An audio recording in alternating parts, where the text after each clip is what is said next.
Thanks everyone for joining us today for call here with Curtis Jacobs. If you could please all mute your microphones. And then if you have a question for Curtis, please use the raise hand feature. I will call on you to unmute and then you can ask Curtis your question.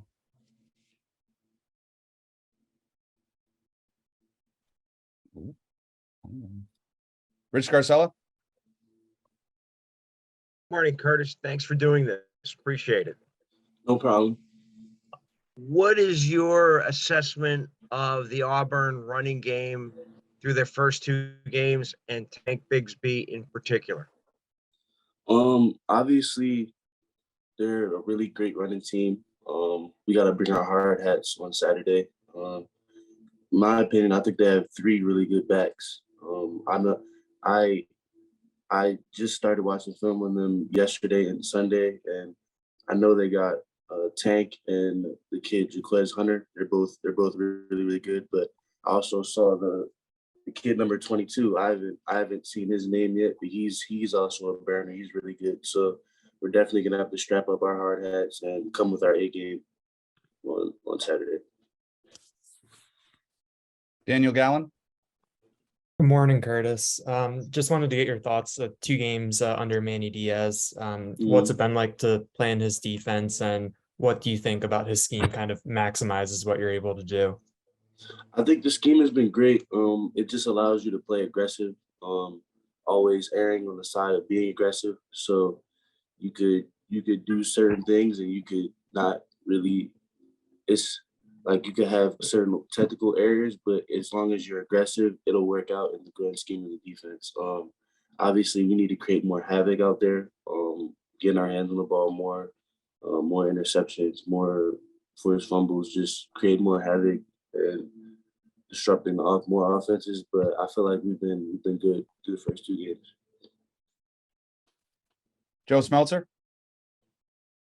Hey, Curtis, how beneficial do you think it is going into Auburn, being that just 2 weeks, not even 2 weeks ago, you played at Purdue and had a big game to start out the season that not a lot of teams get in week one or the first few weeks? It's really just being in that hostile environment. I think we have a lot of experience with that, especially on the defense. Just having guys that are able to go out there and tune all of that out and just play football. And that's really important because we got some of the young guys that experience early. So now it's not our first time going out and being in that environment in this type of game. Max Ralph. Hey, Curtis, appreciate your time. I'm wondering in regards to Kobe and Kalen, how you think those two are different this year in year two compared to where they were last year? Maturity. I think they both matured very, very well.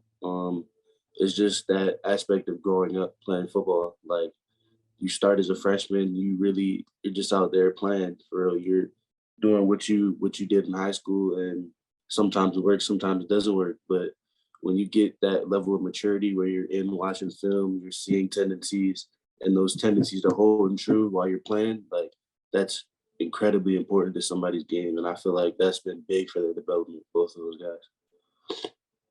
Andrew Destin. Curtis, Tyler Elsdon said after the game that Abdul Carter has been asking a lot of questions. Does he come to you with them at all? And if so, what's he been asking? And how would you evaluate his development kind of here in year one? He just I'm not gonna lie, that kid is so impressive, man. He wants to get better every day, and he comes to practice with that attitude every day. And I respect it because I see a lot of myself in him. A lot of the questions he's asking are stuff that I was asking Jesse and Ellis and Brandon when I first got here. So I feel like he's doing really, really good things, and that's gonna be really beneficial for him down the road. Frank Badani. Curtis, this game against Auburn, how do you think it'll be different for you guys as linebackers? What kind of test is this for you?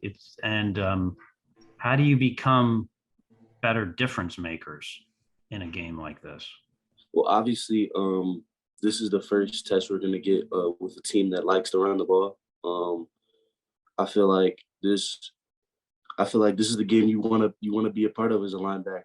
Being able to come downhill, strike, get those tackles. Like, I mean, you didn't come to Penn State to be a linebacker to watch somebody play 7-on-7 against you. So it's just it's gonna be a different type of attitude, a different type of energy. And I feel like me and my guys in the front seven, I really the defense as a whole are just ready for that challenge. John McGonigal. Yeah, Curtis, I guess just on that, do you sense there's an excitement in the linebacker room, Leo, when you guys are looking at film of Auburn and saying like, hey, this is a real opportunity for us to show what we have, in this room, within the linebackers? Yeah, obviously there's an excitement every week because we get in the film room every Monday and we break down. We start with what plays can help us. So like game-changing plays, interceptions, PBUs, forced fumbles, stuff like that. Just being able to envision ourselves making those game-changing plays. So it's definitely exciting when you see a team that's gonna try to run it downhill on you, and that just creates more opportunities for you as a linebacker. So of course you would be excited about that. Tobias Wilborn.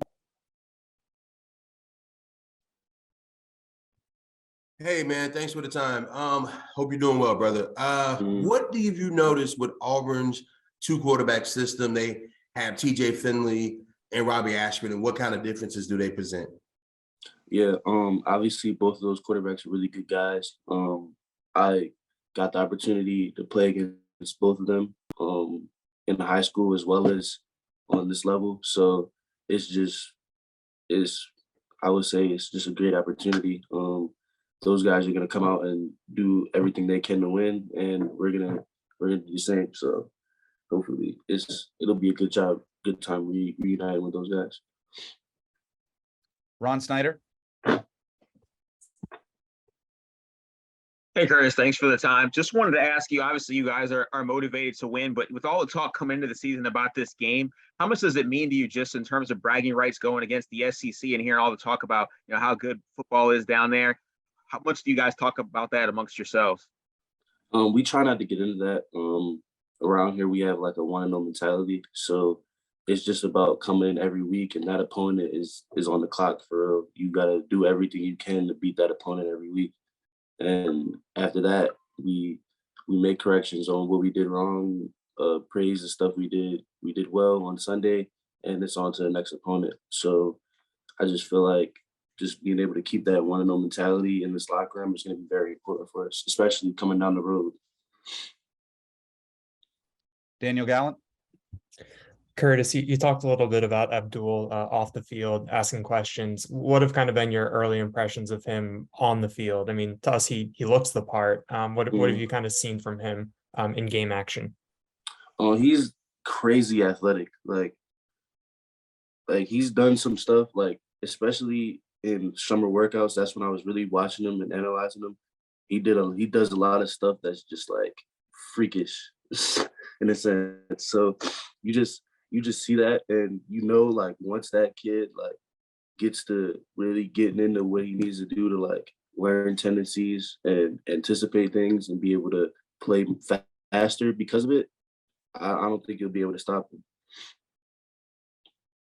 Frank Badani. Curtis, speaking about Abdul, give me an example or two of something freakish you've seen him do so we can understand what you're talking about. Like there was one time we were doing like, I can't explain the drills, like a agility drill in the summer, and he like comes around the cone, slips, like crawls kind of, gets back on his feet, gets around the cone, and still beats the person he was competing with to like get to the finish. So like just seeing stuff like that and seeing like, obviously this kid's a hard worker. He comes in every day and works. Like just seeing stuff like that really gives you hope, kind of, because I feel like he's going to be a really good player in the Big Ten. Joe Smeltzer. So Curtis, what is the impact that John has had in the linebackers room thus far? Because obviously he's been a team captain 4 years, but he spent a lot of time in the safeties room. But now that he's a full-time linebacker and has started 2 games, what impact has he had just on your position group specifically? John has been incredibly important to us. He's just a older voice in the room that just is another resource. You feel me? If I don't know the answer, he's right there, and it's been incredibly important for me because I even go to him and ask questions, and talk to him through things. So it really helps us, especially with us being a young group. So I feel like John has been like really important to our success. Really. Tobias Wilborn. Just as a follow-up from the question I asked earlier, what has your experience been playing against two quarterback systems, and what is just the challenge of when a team switches quarterbacks back and forth with two kind of different guys?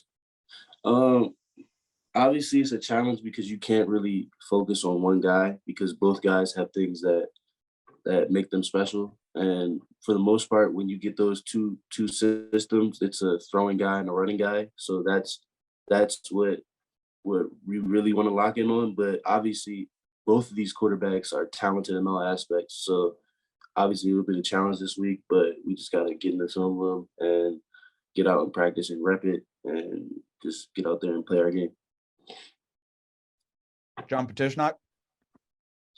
Hey, Curtis, good morning.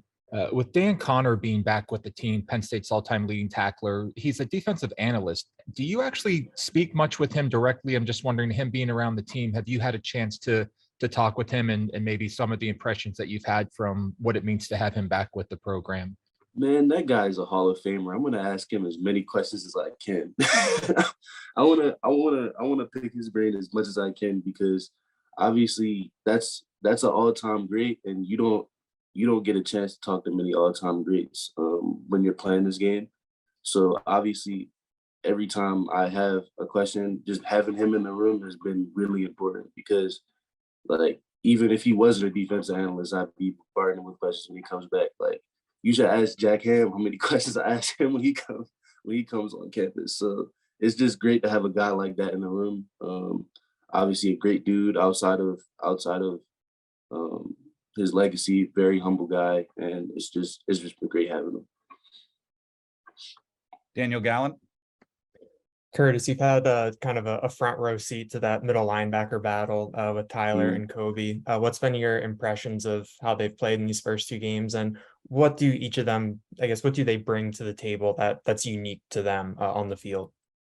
I feel like it's been really, really good. Both guys have played their heart out and came with the right attitude all camp and through both games.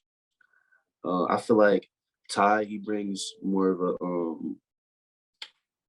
like statistics, like studying approach. Like you could tell he knows the game. He's calling stuff out when he's out on the field, and that's very helpful.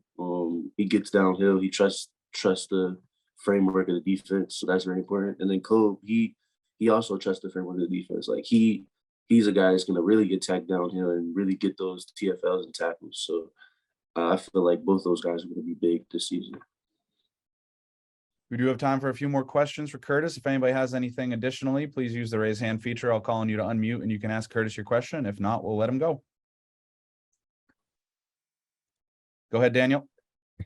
Curtis, in some of those sets with 7 defensive backs, we've seen Tig come down into the box and kind of be, I guess a linebacker in those formations.